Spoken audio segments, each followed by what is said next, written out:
What's up, guys? Do you have an insane amount of fonts installed on your computer and you kind of find it hard to juggle and figure out what exactly you've got available to design with? If so, you are going to want to check out wordmark.it. It is a free tool.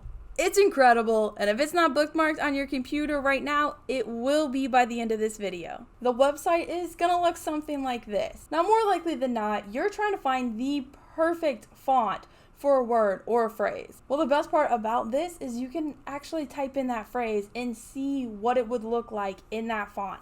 Every single letter. Because let's be real, even our favorite fonts have a funky letter every now and then that just don't match with what we're trying to go for. So we're on the website. I'm just going to go ahead and type in my name.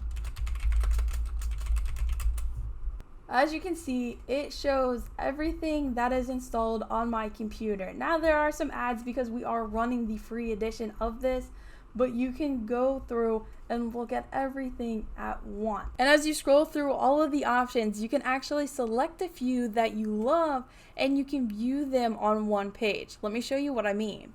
So going through, I'm just gonna go ahead and pick a few different font options.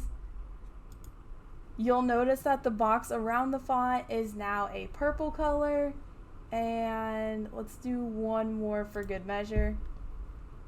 In the top right hand corner, you're going to see filter selected fonts. We're going to go ahead and select that, and everything that we picked beforehand is now on this one page. This comes in handy with font pairing to make sure that the fonts are going to complement each other when your end project is created. This also comes in handy when you know that there's a font that you really love, but you're not particularly fond of one certain letter. If you find a font that has a similar style, you can just swap out that letter. Well, guys, that's it for this video, but in this video here, I'm going to show you some of my favorite font sites and where you can get some fonts for free. Until next time, crafters.